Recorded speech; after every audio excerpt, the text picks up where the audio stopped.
Entonces, en esta sesión del seminario de Lille lo presentamos a Gastón Andrés García de la Universidad Nacional de La Plata, que nos va a hablar de deformaciones de grupos cuánticos. Bueno, Gastón. muchas gracias Martín, muchas gracias Guille y a todo el grupo por la invitación. La verdad que es un placer siempre estar y compartir cosas con ustedes, así que espero seguir haciéndolo en el futuro y que mucha más gente se sume. Bueno, les voy a contar una cuenta sola, más o menos, de lo que estuve haciendo con Fabio Cavarini de la Universidad de Roma. El trabajo es sobre grupos cuánticos, así que voy a introducir primero todo el bagaje clásico de grupos cuánticos, para fijar notación sobre todo, para que la gente la sabe. Vamos a trabajar sobre un cuerpo de característica cero, podemos suponer que son los complejos. G va a ser un grupo algebraico simple.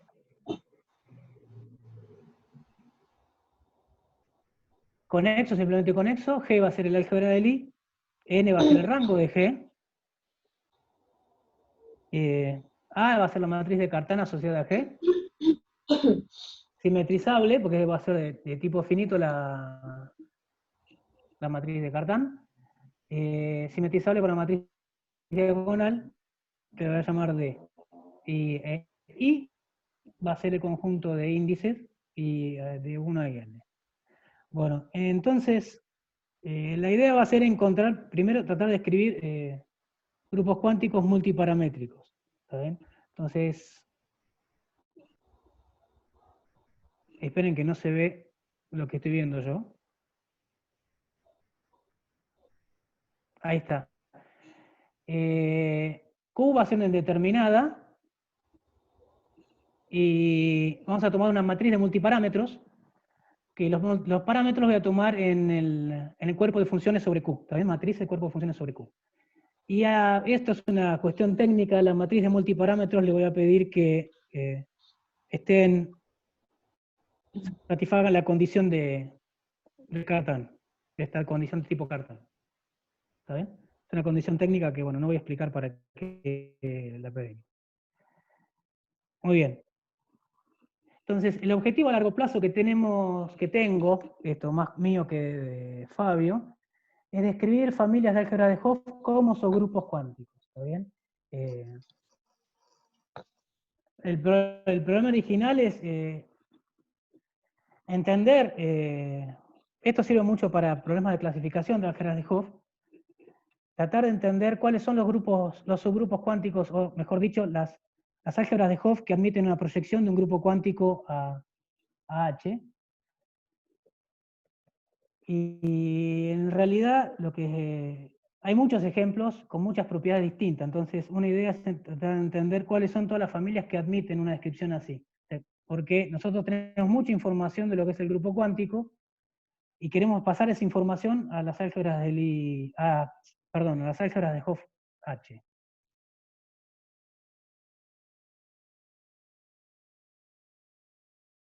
Ejemplos que encajan en este esquema, y mi objetivo es tratar de entender cuáles son estos. Si son todos, cuáles admiten un cociente de un grupo cuántico. Un resultado de Stefan ayuda mucho en entender cuáles son los de SL2, correspondientes a una deformación de un parámetro solo. Pero más allá de eso no se conocen resultados, y con Nicolás y con Javier hemos descrito varios cocientes. Entonces sabemos cuáles son los cocientes de ciertos grupos cuánticos, pero no sabemos qué álgebra de Hopf arbitraria es un cociente de un grupo cuántico. Bueno, entonces hacia ahí voy a ir. Entonces, el primer problema que tenemos es, necesito entender primero generalizaciones de álgebras envolventes cuantizadas. Entonces, el primer objetivo es buscar cuáles son las que se corresponden a multiparámetros. Bueno, ahí no está apareciendo lo que estoy viendo yo.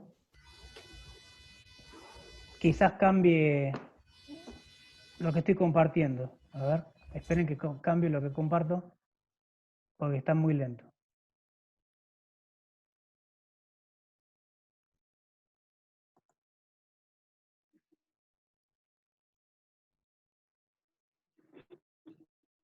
Entonces, la primera definición que uno puede dar de álgebra cuantizada multiparamétrica es, bueno, es la que usualmente se define una álgebra de funciones como la generada por coeficientes matriciales de ciertas representaciones, ¿está bien?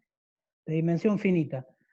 Y si las quiero multiparamétricas, entonces lo que vamos a buscar son representaciones matriciales, coeficientes matriciales de representaciones de álgebras envolventes multiparamétricas.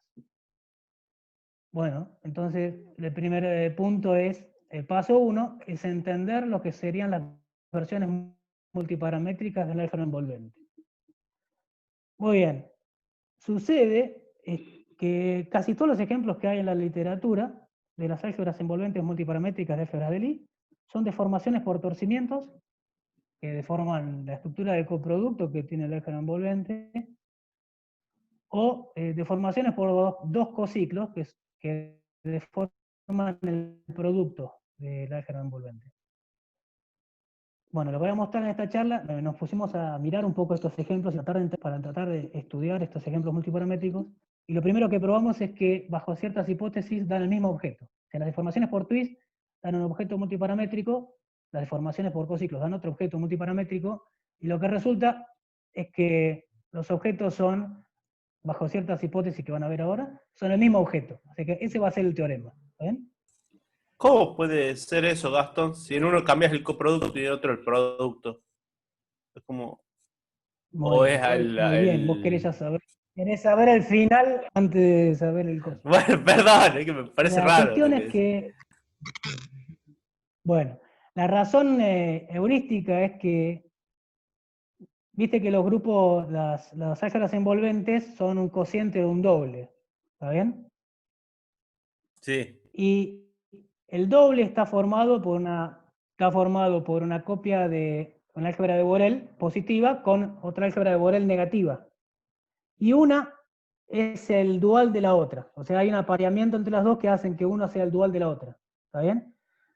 sí. Entonces, esa dualidad intrínseca que tiene el grupo cuántico hace que el twist se pueda pasar a cociclo y el cociclo a twist dentro del mismo objeto. Y eso es lo que sucede. El truco que encontramos es cambiar de presentación de la deformación por twist para encontrar la presentación de deformación por cociclo. Y, el cambio de presentación es simplemente ver cuáles serían las álgebras de Nichols que estarían atrás. Cuando busqué eso, inmediatamente sale que pasás del twist al cociclo de una forma muy natural. Y eso se debe a la estructura así como autodual que tiene el grupo cuántico cuando uno lo forma. Eso es más o menos el resumen de todo. Ah, está buenísimo. ¿Entendió? Sí, sí, sí, se reentendió. Así que Está yo muy supongo bueno. que todo esto se puede aplicar a dobles de Nichols o de pre-Nichols, que se puede escribir en esos términos, es casi lo mismo. Bueno, entonces voy a recordar para los que no son especialistas, para los que no trabajan con cociclos, hoy ya a la mañana tuvimos una charla con Agustín, de cociclos, lo que es una deformación por cociclo. Bueno, un cociclo de Hopf sería, acá no le puse cociclo Hopf, es una transformación lineal que va del producto tensorial de H tensor H en K, que es inversible con respecto a la convolución, que cuando una de las variables es el 1 me da la counidad, esto quiere decir que es normalizado, y la condición de dos cociclos, que se puede entender que es como una exponenciación de la definición de cociclo de Hochschild, o es una generalización de la condición de dos cociclos sobre el grupo. Si miramos esto sobre el álgebra de grupo, da la misma condición de cociclo de grupo. Bueno, si uno tiene un cociclo, puede formar la multiplicación de una álgebra de Hopf y me da otra álgebra de Hopf que tiene la misma estructura de coálgebra, pero el producto está deformado y se deforma de esta forma. Es como una deformación adjunta. Tengo el cociclo y el cociclo inverso. Obviamente, si deformo el producto, se deforma la antípoda y se puede deducir de la misma deformación del producto que la antípoda tiene esta forma. La deformación por twist es la noción dual se puede ver que son duales estas dos nociones si tenemos una buena noción de dualidad entre álgebras de Hopf. Por ejemplo, si la álgebra de Hopf de dimensión finita son efectivamente una noción dual de la otra. O sea, alguien es un cociclo para H si el dual del cociclo es un twist para el H dual. Bueno, un twist es inversible, se corresponde a que el cociclo sea inversible. Esta condición de normalidad, que se le aplica a la counidad o a un tensor me da la identidad, y la condición de cociclo, que es esta que está aquí abajo. Muy bien, si no tiene un twist, entonces deformamos el coproducto y no el producto, ahora una álgebra de Hopf, y le damos otra nueva estructura a la álgebra de Hopf, con el producto deformado que es hacer la acción adjunta del twist, digamos, en el coproducto. Como dije antes, si deformo el coproducto o deformo el producto, se me deforma la antípoda y en este caso tiene esta forma, ¿está bien? Que es hacer la acción adjunta por un elemento B, y el elemento B se realiza, o sea, se define usando la inversa del cociclo. Bueno, entonces, si uno tiene un cociclo o uno tiene un twist, puede encontrar nuevas álgebras de Hopf formando el producto o el coproducto. Entonces, a priori, como dijo Héctor, no tiene por qué dar cosas isomorfas ni la misma cosa. Lo que sucede es que en estos casos de grupos cuánticos sí funciona y nos dan casi el mismo objeto, pero ahora tengo que explicar qué tiene que tocar uno para entender bien el teorema. Bueno, voy a recordar un poco qué es una álgebra cuantizada envolvente, desde la definición de Drinfeld, porque voy a necesitar pasar por el álgebra topológica para explicar el resultado. Bueno, Drinfeld definió una forma de cuantizarla en una biálgebra, viendo a la álgebra del IG como una biálgebra, encontró una forma de cuantizar la álgebra envolvente. Bueno, acá hay algo sutil que vale la pena mencionar. El álgebra del IG es una álgebra de Lie simple. Como es simple, la cohomología es trivial. Por lo tanto, la álgebra envolvente del álgebra de Lie se puede deformar la multiplicación en ella, pero eso va a dar una álgebra isomorfa a la álgebra envolvente, porque la cohomología es cero, es rígida la álgebra. Entonces, lo que uno hace cuando está deformando, no está deformando la multiplicación, sino que está deformando la estructura de coálgebra de Lie, o sea, el cocorchete. Y esto se traduce en las siguientes expresiones, en esta siguiente presentación. La primera línea uno ve que la estructura del corchete no cambia, ¿no? Este corchete es el corchete del álgebra envolvente del álgebra de Lie semisimple. Y en la segunda línea vemos ya una deformación de esta acá, debería ser el corchete, debería ser delta IJ de HI. Pero vemos que hay una deformación, esta deformación se corresponde a deformar el cocorchete de la biálgebra. Y en términos de Hopf, lo que nosotros conocemos, esta deformación proviene de que este elemento es un casi primitivo, ¿está bien? Y justo estos elementos, como son exponenciaciones de elementos de álgebra de Lie, son elementos del grupo, entonces tiene sentido esta deformación. Por eso aparecen exponenciales. Y bueno, y estas dos relaciones son las relaciones cuánticas de ser. ¿Está bien? Esta es una álgebra topológica. ¿Qué quiere decir topológica? Bueno, está presentada sobre el álgebra, sobre las series formales de la variable h formal, y vemos que, como dije antes, queremos deformar la estructura de biálgebra de Lie. Entonces lo que sucede acá es que se está deformando la comultiplicación, y la comultiplicación no vive en un espacio vectorial, sino que vive en la completación, porque ven que aparecen exponenciales. Entonces, aún uno no se siente cómodo, cuando comenzó el estudio de estas álgebras, uno se siente cómodo trabajando con completaciones, como somos algebristas. Entonces, siempre nos resultó más cómodo trabajar sobre una forma polinomial de esta álgebra. ¿Qué es una forma polinomial? Bueno, buscamos adentro de esta álgebra una álgebra que se pueda expresar con generados y relaciones sobre un cuerpo fijo. Entonces, lo que vamos a tomar es el cuerpo de funciones sobre Q. Recuerden que Q era la exponencial de h partida. Y, esperen que vuelvo hacia atrás. Lo que voy a buscar es simplemente encontrar la mínima álgebra de Hopf que contenga la comultiplicación, ¿no? Entonces voy a elegir a los elementos que sean los E, los F y estos que aparecen aquí. Bueno, a esto le pongo nombre, le pongo KI, más menos 1. y entonces tomo UQ de G como la subálgebra generada por estos elementos. Efectivamente, resulta que es una álgebra de Hopf sobre este cuerpo, y la podemos presentar con estos generadores y relaciones. Y estas son las relaciones que estamos acostumbrados, todos los que trabajamos algebraicamente estos objetos. ¿Está bien? Entonces, lo que quiero hacer notar acá es que tuvimos que elegir algunos objetos que aparecieran en la comultiplicación de los E y los F. ¿Ok? Esos objetos que eran elementos de tipo grupo los tuvimos que absorber y crear una nueva, o tomar la subálgebra generada por ellos. ¿Está bien? Esta va a ser la idea subyacente que voy a hacer más adelante. Porque voy a buscar objetos polinómicos adentro de objetos topológicos que me describan nuestros objetos. Bien. Resulta, bueno, por toda la construcción, todo lo que estuve diciendo antes, que esta UQ de G es una álgebra de Hopf y tiene la misma definición de coproducto, simplemente reemplazando los símbolos que usé antes por los KI. ¿Está bien? Bueno, entonces, objetivo 1, vamos a tratar de entender los ejemplos multiparamétricos que hay de esta álgebra polinómica. Entonces, vamos a recordar, tomo una matriz de multiparámetros de tipo Cartan, y vamos a suponer, por cuestiones técnicas, que los Q y I, los que corresponden a la diagonal, no son raíces de la unidad para estos órdenes. ¿Está bien? Esto es para que no me colapsen las relaciones. Bueno, Rosso, con dos chinos, Hu y Pei, definieron una versión multiparamétrica de la álgebra polinómica que definió Jimbo.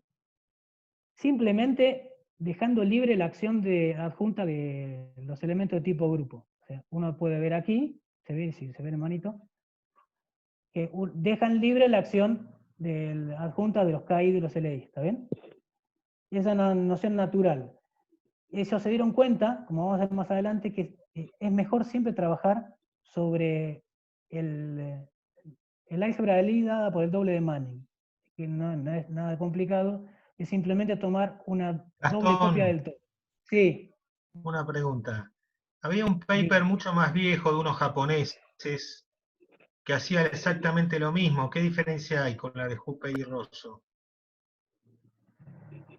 No sé bien, porque yo leí el paper de Juppé y Rosso y incluyen a todos los ejemplos que habían desde antes. Ellos citan a varios japoneses de Hayashi y otros papers más, y caen adentro de este ejemplo, o como cocientes de esto. Creo que la diferencia es que ellos toman el toro doble, pero no sé bien. Pero eso es exactamente lo que hacen los japoneses. No sé entonces cuál es la diferencia. Ellos dicen que es no sé, la diferencia. Bueno, Ellos dicen que después es busco la de ellos. referencia y te la mando. Dale. Dale. Sí, ellos no citan como que la definición viene de otro lado, como definen ellos. Bueno, ¿qué estaba? Que bueno, toman el toro doble, y esta definición resulta más cómoda por un montón de consecuencias que vamos a ver ahora. Por ejemplo, bueno, sin decir, primero voy a decir que es una álgebra de Hopf, igual que antes, pero uso una copia del toro para definir el coproducto de los EI y otra copia del toro para definir el coproducto de los LI. O sea, lo que estamos haciendo acá es un doble de Drinfeld entre la álgebra de Hopf, que tiene a los EI y los KI, y la álgebra de Hopf, que tiene los FI y los LI. ¿Está bien? Es más explícito y es fácil de usar de esta forma. Bueno, la presentación anterior, usando la presentación anterior, si Q no es una raíz de la unidad, y definimos este multiparámetro, dado por Q a unos ciertos exponentes, entonces el álgebra de Jimbo es simplemente un cociente de esta. ¿Está bien? Así que el álgebra uniparamétrica se obtiene como caso particular de esta, por un cociente. Obviamente, porque tomé una copia doble del toro, tengo que juntarlas para que me dé el objeto inicial, ¿no? Que tenía una copia sola. Y bueno, como estaba diciendo recién a Nicolás, todos los ejemplos que estaban apareciendo, quizás se pierda alguno, pero son pocos, todos son variaciones de esto, o sea, se pueden escribir usando esta definición. Bueno, lo que prueban en ese paper Juppe y Rosso, es que esta definición de álgebra envolvente multiparamétrica es una deformación de el álgebra multiparamétrica, pero dada con el parámetro estándar, o sea, la que nos da la definición de un parámetro solo. Es una deformación por cociclo de la de uniparamétrica, hablando heurísticamente. ¿Qué quiere decir esto? Que en el fondo los multiparámetros dependen cohomológicamente de un parámetro solo. O sea, salvo cohomología, hay un parámetro solo de deformación. Bueno, entonces la primera pregunta es, ¿cuáles son las álgebras, estas multiparamétricas correspondientes de Juppe y Rosso? Bueno, se obtienen todas por deformación por cociclo de la estándar. ¿Ok? Entonces uno puede empezar a decir, bueno, ¿estas son todas o hay otro tipo de deformaciones? Bueno, hay otro tipo de deformaciones. El otro tipo de deformaciones está dado por deformaciones por twist. Y eso es lo que vamos a ver ahora. Pero tenemos un problema grande, es que al igual que sucede con las R matrices, los twists no pertenecen, es difícil escribirlo en forma polinomial porque viven en la completación H-ádica. Bueno, antes de que empiece con eso, sería bueno quizás que haga una pausa y para preguntas o alguna aclaración que quieran hacer.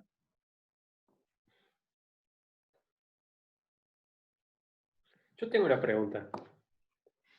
El Q-check era poner los Q a las... Es como el ponerlas... Bien. Es el Q-check, es el Q. ¿Viste? Sí, es como que si uno tuviera que elegir la matriz más linda, o sea, dado que uno sabe que vale la condición de Cartan y tiene que elegir la matriz más linda, elige esa.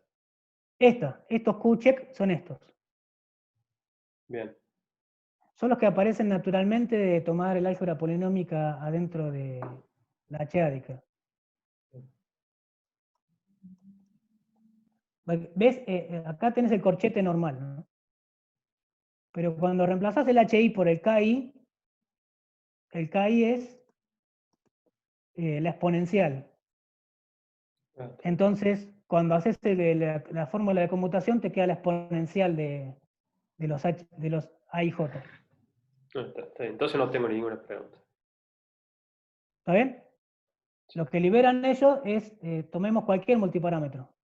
Pero lo que prueban después es que son los multiparámetros son controlados por un 2 cociclos. Del caso, trivial, de tipo Cartan.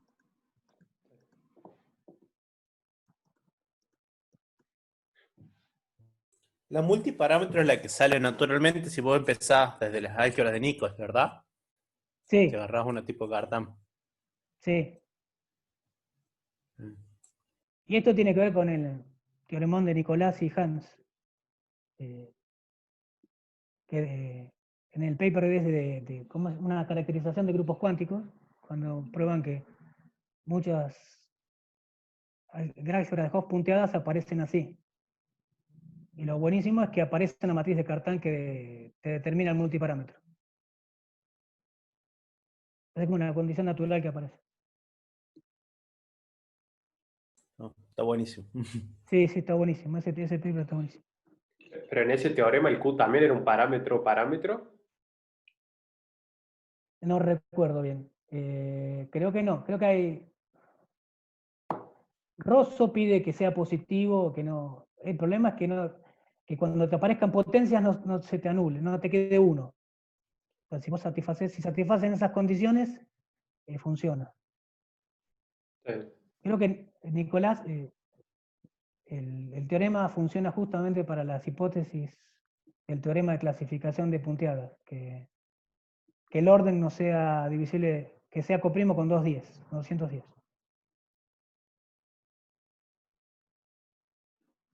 O sea, que no te parezcan órdenes que sean malos con el tipo del grupo, con tipo A, B, C, D, G. Una raíz. ¿Alguna otra pregunta?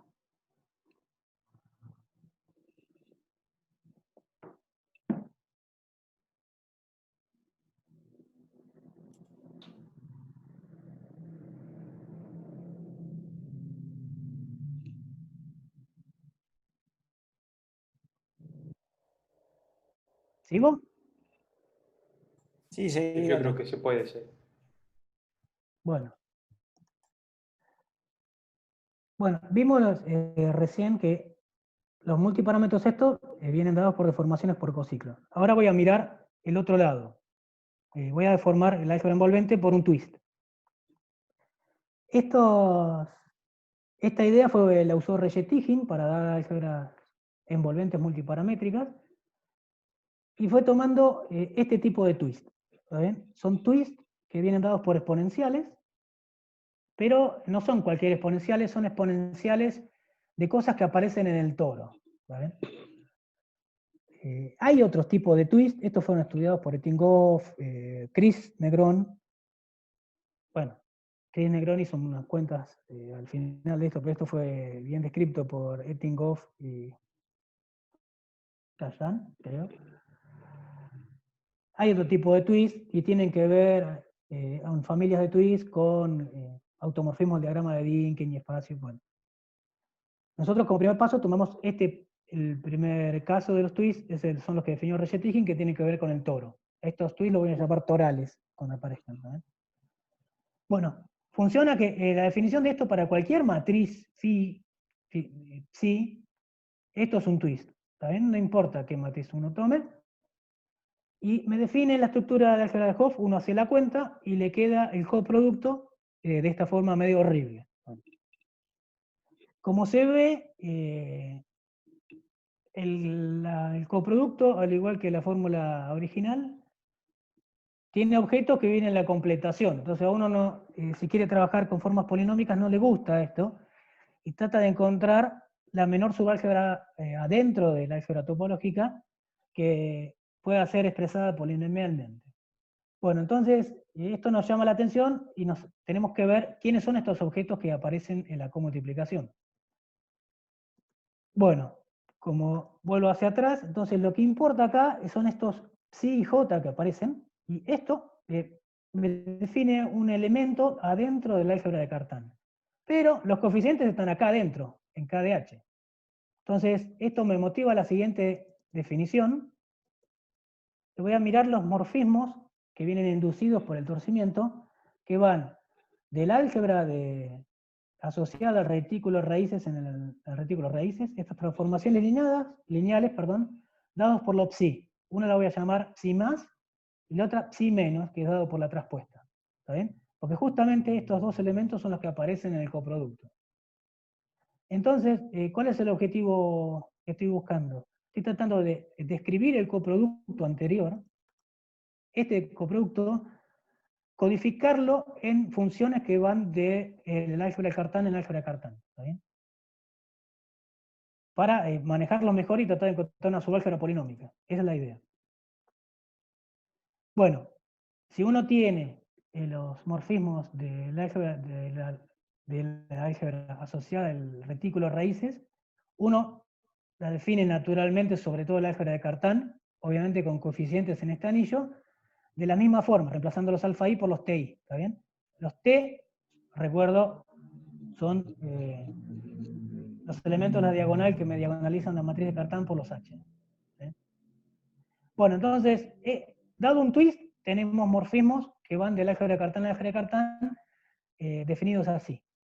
Entonces, reescribiendo lo que hice antes, en términos de estos morfismos, tengo que el coproducto se escribe de esta forma, lo cual tiene una pinta mucho mejor que la anterior, ¿no?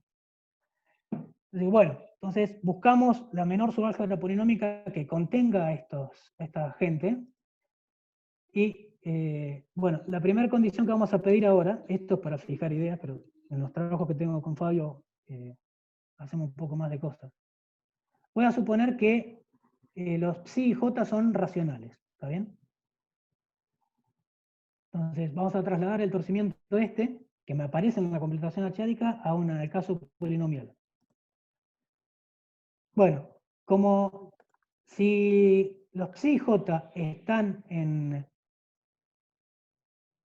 son matrices con coeficientes racionales,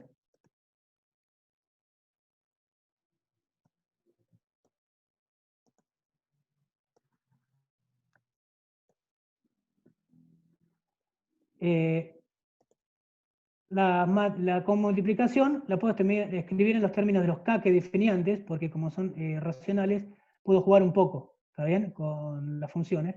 Y puedo escribir la comultiplicación de este tipo. Entonces, escrita así, parece que está en la álgebra polinomial, de UQDG, pero no es cierto. Eso sucede solo si psi más y psi menos de Q están dentro de Q, ¿está bien? Es porque aparecen estos subíndices que tengo acá. Entonces, el coproducto nuevo se me sale afuera del álgebra polinomial de Jimbo. Para que quede adentro del álgebra polinomial de Jimbo se tiene que satisfacer esta propiedad. Bueno, esto ya lo había visto Mauro Costantini y Michela Baragnolo, que dieron una definición de esta polinomial, y la condición que pidieron es que los psi y j, la imagen de los psi y j caigan adentro del retículo de pesos. Entonces, con esto pudieron definir un grupo cuántico torcido, que sería como la sombra del torcimiento del grupo topológico, y que es un poco más grande, ¿está bien? Entonces, la idea que tuvieron ellos es, bueno, si no me cae adentro de mi grupo cuántico polinomial, agrando un poco el grupo cuántico para que me caiga adentro. Y la cuestión es que no hace falta agrandar todo, sino el toro. ¿Está bien? Entonces, bueno, tomamos esa idea de Costantini y Baragnolo, y lo que uno hace es agrandar el toro. Bueno, ¿qué tan grande tengo que agarrar el toro para que poder definir el grupo cuántico? Bueno, lo agarro de forma tal que me incluya la imagen de phi más y de phi menos. Entonces, considero el retículo dentro de... Disculpa, Gastón. Sí, Esa forma que lo agrandaron con el retículo de peso, ¿es la máxima forma de agrandarlo para que te quede polinomial igual? ¿O es la alguna que le mínima. funcionó? La mínima. Como la mínima. Va, capaz que La mínima porque... la mínima no es Q, no es pedir que es la No, condición que está. sí, lo que pasa que... No, sí, lo que pasa es que esto no sucede siempre, esto no vale. Claro, no vale siempre. Entonces decís, Restringís bueno, mucho los... Sí, claro. claro, tomas esa que va a los pesos y esa anda. La pregunta es, si eso es como, si me salgo de esa condición de los pesos, ya no me funciona, ya no tengo algo polinomial. O sea, eso es como lo mejor que puedo pedir, lo de los pesos. ¿O es No, algo que simplemente le funcionó? no. Lo que estamos dando nosotros es más libre, porque para pedir que caigan los pesos tenés que pedir otras condiciones más, que no hacen falta. Claro. Ok. O sea, Bueno. lo que tenés que hacer es, si pedís el del peso, tenés que pedir algunas cosas más para que la comultiplicación te siga estando adentro. Pero Está bien. si te dejás mover un poco, o sea, vos tenés un montón de retículos, ¿está bien? Lo que podés hacer con los retículos es cambiar las bases. Y el cambio de base de una a otra tiene que ver con matrices racionales. Si Okay. vos le das libertad a la matriz racional, esa, podés mover el retículo y poniendo el retículo adecuado te da bien. No hace falta ponerle rigidez para que justo te dé el retículo de pesos. Eso es lo que pasa. Está bien. Ahora vas a ver cuál es el caso particular que pide Costantini y Baragnolo para que suceda. Ahora lo digo. Gracias. De nada. Entonces, la condición que le decía Héctor, es que uno toma un retículo que contenga al retículo mínimo que tenga las imágenes, y que esté contenido dentro de el retículo extendido con coeficientes racionales. Entonces, si uno toma el retículo con una base, también, todos los retículos que voy a tomar son de rango n. No voy a agrandarlo en rango, sino que lo corro un poco, estoy cambiando el retículo. Si uno lo corre un poco, como Q, como el retículo de raíces está metido dentro del retículo, puedo escribir las raíces como combinaciones lineales enteras de mi nueva base. Bueno. Entonces, ¿qué álgebra de Cartan nueva tomo? Tomo la álgebra de Cartan generada por el retículo. ¿Está bien? Que contiene a la álgebra de Cartan original. Por la razón que acabo de decir acá arriba. ¿Está bien? Esta nueva álgebra de Cartan, un poco más grande quiere decir, es como que le estoy agregando raíces racionales a los elementos de la matriz de Cartan. Perdón, a los elementos del álgebra de Cartan, a los generadores, le agrego raíces. Esto es lo que está sucediendo cuando cambio de retículo. Al cambiar de retículo, mis elementos originales del álgebra de Cartan son combinaciones de potencias de mi retículo nuevo. ¿Ven? En este caso estoy diciendo, de esta forma digo que agrando la álgebra de Cartan.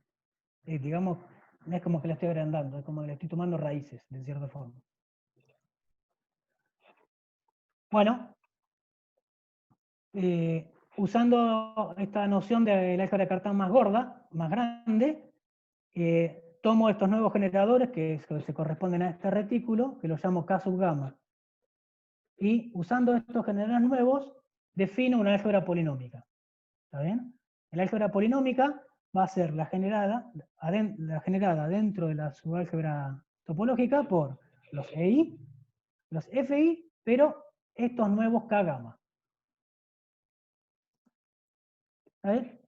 Igual que antes, podemos darla por una presentación por genodos y relaciones, que la primera línea son las relaciones álgebra de Cartan, asociada a este retículo, y las otras dos son simplemente traducir las relaciones que tenía antes, extenderlas a la acción de esta subálgebra de Cartan. Y las relaciones de ser no cambian, porque las relaciones cuánticas de ser solamente relacionadas los con los EI con los EJ, los FI con los FJ. Muy bien. Entonces, el punto crucial que estaba buscando es que UQ gamma de G es una subálgebra de Hopf del torcimiento de la álgebra topológica. Y efectivamente es una álgebra de Hopf con esta estructura. Entonces sería la álgebra de Hopf torcida de la álgebra envolvente uniparamétrica de G.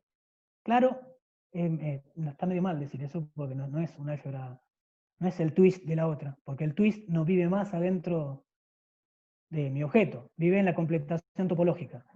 Pero bueno, la idea intrínseca es esa. Deformo el álgebra de Jimbo, cambio agrando la subálgebra de Cartan, entonces, y considero esta que sería mi deformación por twist. ¿Está bien? Y entonces acá se ve en el coproducto cómo se deforma. Muy bien, entonces tenemos este ejemplo, que sería como una álgebra multiparamétrica, pero donde el multiparámetro aparece escondido en el coproducto.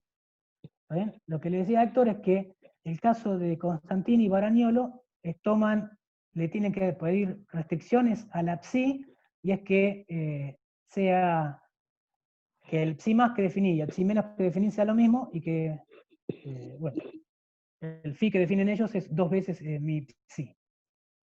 Pero hay una condición de simetría que no hace falta pedir, que piden ellos.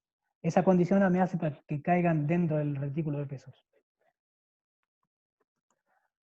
Muy bien. Al igual, ahora, para entender bien qué sucede, hago lo mismo que hizo Rosso y Hu y Pei, y miro la construcción sobre el doble de Manning y no sobre G. Bueno, se puede hacer lo mismo. ¿Está bien? Da la misma definición. Y ahora, como dije antes, quiero relacionar esta deformación por twist con la deformación por dos cociclos. Entonces, una, como dijo Héctor, una deforma el producto y otra el coproducto. Pero cuando yo deformo el coproducto, ahora, voy a volver para atrás, tengo nuevos elementos, que son estos K, psi más, psi menos. Estos elementos actúan sobre los E y los F de forma adjunta. Al actuar, me dan nuevos multiparámetros, o sea, me dan los parámetros de la acción. ¿Está bien? Si cambio un poco el retículo, me cambia la acción. Bueno, ¿cómo impacta eso en cambiar la acción?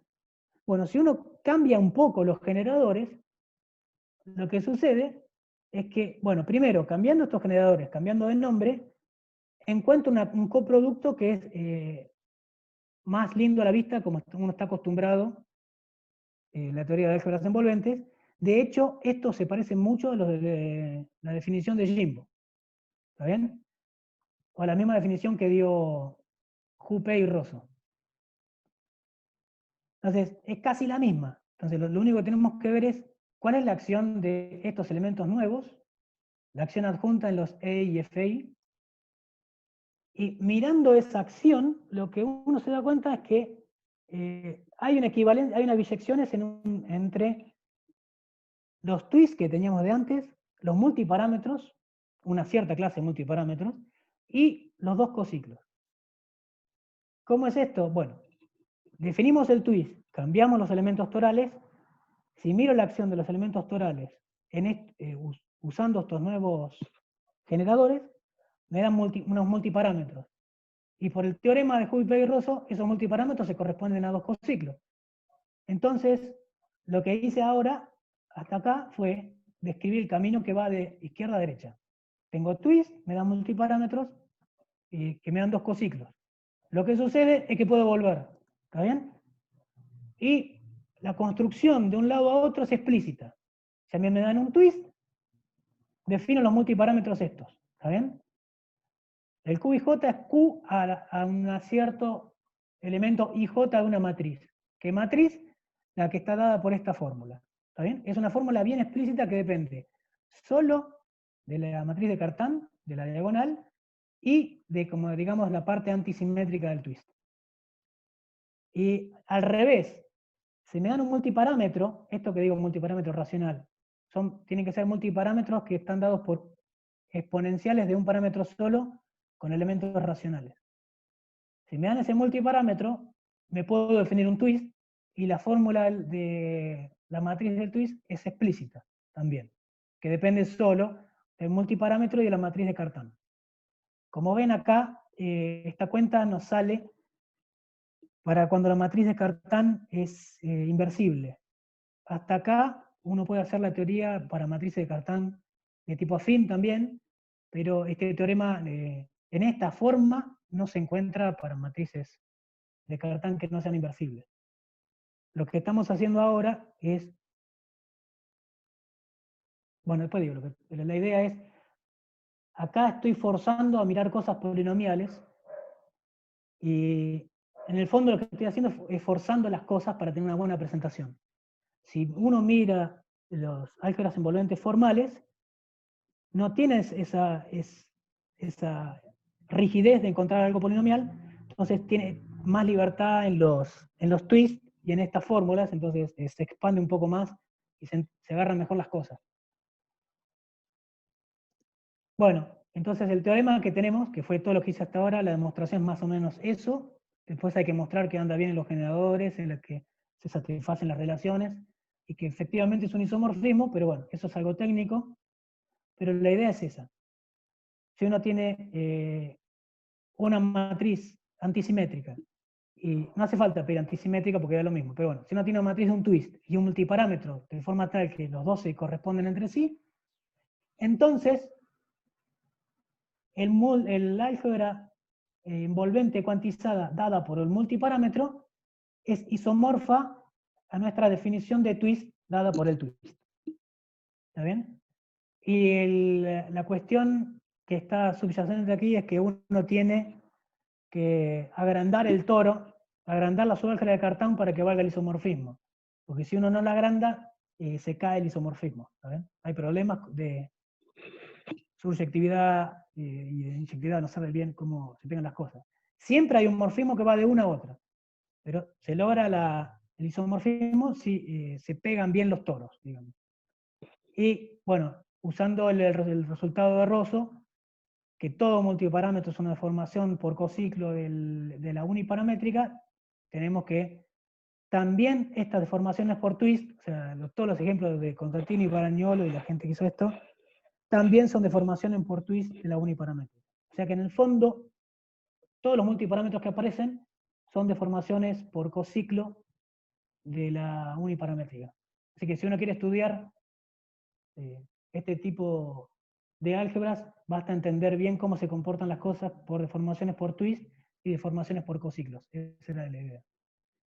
Bueno, algunas observaciones. Todas las pruebas que hicimos, las hicimos pasando por el doble porque es más natural trabajar con el doble.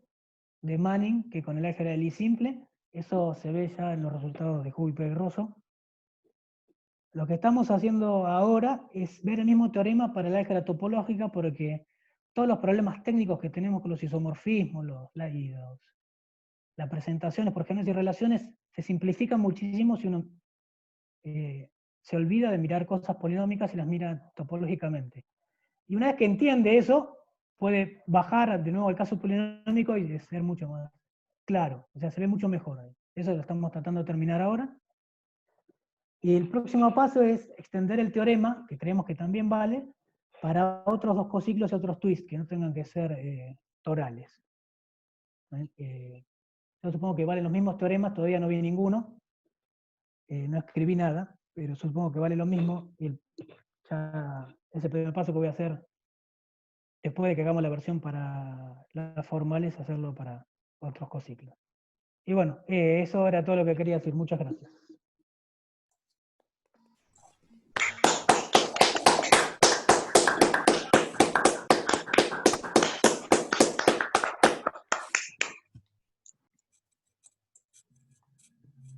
Bueno, ¿hay alguna pregunta o comentario? Yo quería preguntar justo de bueno, en las observaciones estás diciendo que estás trabajando para hacer lo mismo en el álgebra topológica.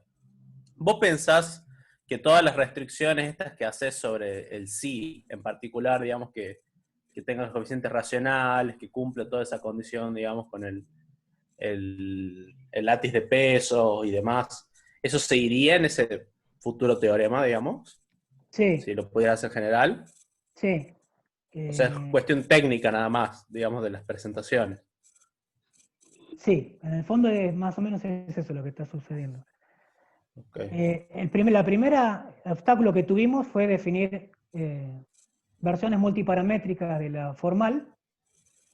Entonces ahí hay que hacer algo parecido a lo que hizo Katz, dado una matriz, encontrar una realización, ese tipo de cosas. Pero si uno lo hace bien, es como que todo se simplifica, todos los problemas técnicos que teníamos para ver si era subyectivo, inyectivo, estos isomorfismos desaparecen, le queda más natural. Entonces, el problema es que la presentación que uno encuentra son como sombras o imágenes de algo que sucede arriba. Lo que uno está encontrando abajo es una imagen de arriba que depende mucho de la presentación. Entonces, si vos cambiás la presentación, por ahí es mejor. Y la otra pregunta que te quería hacer es, ¿esto depende realmente demasiado de... O sea, probablemente la prueba sí, pero ¿vos pensás que depende demasiado del hecho que estás trabajando con básicamente Nichols de tipo Cartan? O sea, si uno hiciera dobles de otras cosas, ¿vos pensás que puede valer algo similar, así con twist y dos cociclos? Mira, en las cuentas que hice, usamos mucho la condición de Cartan. Está Está bien. intrínseca en todas las cuentas. O sea, es clave para la prueba, digamos. Para la prueba. Pero si vos me preguntás si debe valer para el otro, yo supongo que hay una gran chance de que valga por esta dualidad que te estoy diciendo.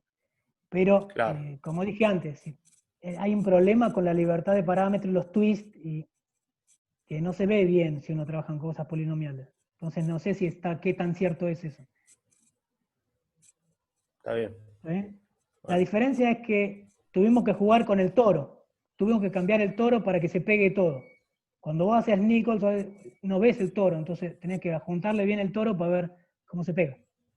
O sea, Claro, hay en el distintas fondo, formas de elegir el toro, siempre en las sí, Nichols. Vos podés agrandarlo, achicarlo. sí. En el fondo la cuestión es el apareamiento entre las dos Nichols, entre las dos bosonizaciones. Si vos Claro. definís bien el apareamiento, y el apareamiento es trivial en la Nichols, pero se define casi sobre las copias del toro. Dos toros Sí, vienen apareados, y depende si agarrás los toros así o así, así. Entonces eso te da distintas fórmulas. Y bueno, lo que tenemos que hacer es encontrar justo como la inclinación para que te dé bien la fórmula. Más o menos esa fue la idea. claro. Ok. Está interesante. Gracias. Gracias, Héctor. por preguntar. Una pregunta, Gastón, no sé, no entiendo muy bien, pero igual la hago. Si esto podría servir también para twists dinámicos, O Supongo se que podría sí. extender. Sí. No lo hice, pero supongo que sí. Tengo una pregunta parecida a la que hizo Héctor, por ahí un poquito medio ingenua. Serían dos preguntas. La primera sería, si vos tenés una álgebra de Hopf H arbitraria, tenés un twist F, ¿bajo qué condiciones? O sea, en lugar de hacerlo induciendo, empezar de arriba, bien general. ¿Bajo qué condiciones podés encontrar un cociclo sigma de tal manera que U twisteado por F sea isomorfo a U twisteado por sigma? Si hay una máquina general. Y esa por ahí es demasiado ingenua y general, pero ¿qué pasa si tomás, no sé, el doble de Drinfeld de una bosonización? Bueno, la idea de lo que yo haría, miro cómo cambian los generadores por el twist, trato de escribirlo de una cierta forma, y cómo cambian las relaciones con esos nuevos generadores deformados. O sea, lo que hice fue, miré cómo cambia el twist, la comultiplicación. Mirando la comultiplicación, elegí una buena presentación, o sea, fijándome quiénes tenían que ser los coinvariantes y los elementos del grupo, elegí generadores, o sea, los que me daban, los que vivían adentro del álgebra de Nichols o de la trenza infinitesimal, y los de grupo. Con esos me fijé qué subálgebra generaban y cuáles eran los parámetros que aparecían. Los parámetros esos te dan el cociclo. Y después lo que pasó es que las dos cosas generan la misma subálgebra, entonces da el isomorfismo. ¿Se entendió? Sí, por eso un poco la pregunta mía, ¿hasta qué punto necesitas saber bien las relaciones y esas cosas? O si es mirando la bosonización y no sé cómo preguntarla bien, pero casi que a uno me gustaría tener una maquinaria general, donde uno le va Claro, poniendo sí las es. hipótesis que... Y, o sea, vos te formás por twist. Después tenés que describir los generadores de la Nichols. Y el twist te los hace Claro que, cambiar un poco. Y ahí, claro, ahí estás deformando por una F que vive en en el el toro. grupo, ¿no? Sí, exactamente. Si deformo por otra cosa, no sé qué pasa todavía. Lo que hace la cuenta. Puede ser que me cague las cosas, puede ser. Sí, eso es medio misterioso, deformar por un twist más Sí, general. pero Chris Negrón hace tipo esas cuentas. Así que Para tengo que ver bien, Borel. colaboré. Pero justamente el problema es que acá sacamos las cosas porque pegué dos Boreles. Entonces, si logro pegar dos cosas bien, puedo entender la cuenta. Todavía no lo vi.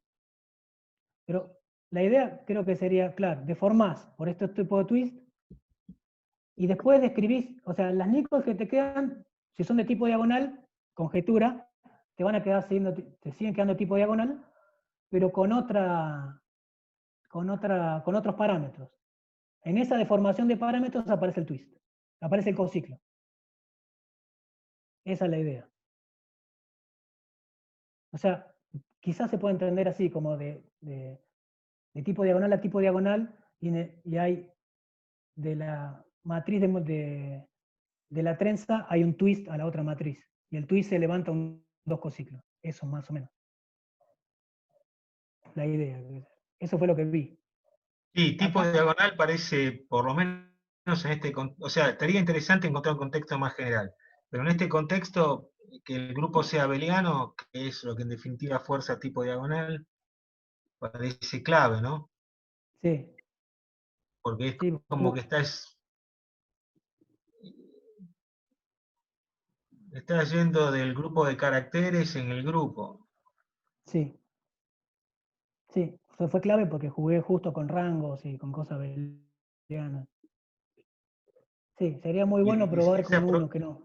la, la- O sea, vos tenés tu grupo gamma y el grupo que estás mirando, me parece, esa condición de no degeneración es como que mirás el subgrupo del grupo de caracteres generado por la realización, y necesitas eso para que te vuelva a dar gamma, me parece. Sí, puede ser. Sí.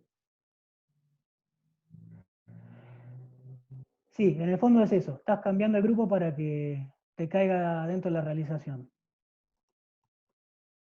Muy interesante. Es efectivamente eso. Ahora lo entendí mejor que dijiste esa frase. Cambias, exactamente. Estás cambiando, claro. Twisteas. Al twistear te cambia la presentación, pero la presentación depende de la realización que estás Exacto. tomando. Entonces, claro, ahí está. Estás cambiando realizaciones y una vez que entendiste cómo cambiaste, mirás la nueva matriz de parámetros y eso te da el ecociclo. Por ahí estaría verlo, pensarlo en abstracto, ¿no? Pues entonces valdría para cualquier Nichols, aunque no sea de tipo finito, aunque no sea de tipo Cartan. Sí, estaría muy bueno, sí.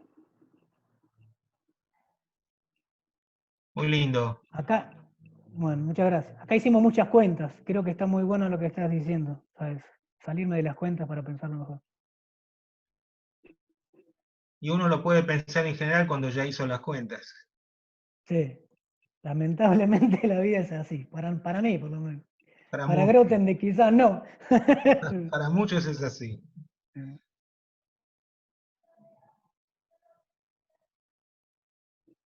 Bueno, ¿alguna otra pregunta? ¿Comentario?